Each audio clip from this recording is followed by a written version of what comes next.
Alibi used to be Vigil. Vigil, at the beginning, was only one operator that had two abilities. The current Vigil ability, vanish to electronic sight, was a passive, and the ability of Vigil was to throw a device that creates an illusion of itself. And the more we were playing with Pro and PlayStation, the more we were like, actually it feels like two characters. So maybe we should split and create another character based on that. Maestro was really interesting. When we started with him, we thought nobody would like him. He only had one camera at the time, and we thought that wasn't really strong enough. If it opened, it poked somebody, they could destroy it, and that was it. And so at the time, we were making a new widget where we could jump between many cameras, and because of that, we were able to introduce two cameras for Maestro, and that suddenly made him feel way, way better. You could kind of position them and have them play together, and it really helped him shine as an operator. Lion, there is a connection with the drone, and this moment where you trigger it and there is this big target sighted. So the roar, so it was inspiring the roar of a lion. So that's where the name comes from.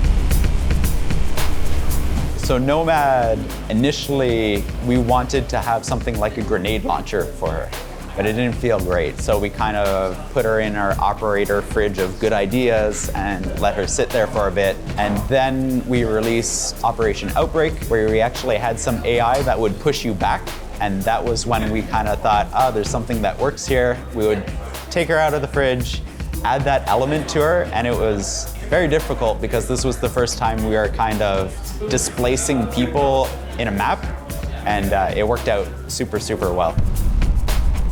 Gingka used to be Capitao, in a sense of when we were working on Capitao, we were having an attacker support that is able to heal the teammate. And as we were iterating on Capitao, the dart was supposed to be shoot at a teammate to heal it. But in Siege, it was not working, especially because the attack is very scattered in Siege. When you spawn, you don't spawn with your teammates, especially in attack, you might flank and stuff like that. So we are like, okay, so we need to have a global, I need to be able to trigger, maybe it should affect everyone on the map. And we started a prototype that was what Gingka ended to be. That was one where we kind of noticed that our electricity system wasn't kind of noticeable. We would be throwing all these Kaid traps around and nobody knew what was electrified and what wasn't. So we actually had to rework the entire visual effects of what's electrified and what's not. And that actually helped everybody in the game. The inspiration comes from Shadow Shaman in Dota 2. Shadow Shaman in Dota 2 have an ability that is a shackle. He can go to a unit and hold someone with a shackle. And so while he's doing that, he's super vulnerable, but the target can do nothing also. So it really a lot of team play. And since we are a huge fan of Dota 2 in this dev team, we are like, okay, what could be the traduction of this gameplay into Siege? And this is, so we are like, okay, so I can control someone, but I'm vulnerable, but I should not be able to die. And we were also excited to bring a shield into the defense side.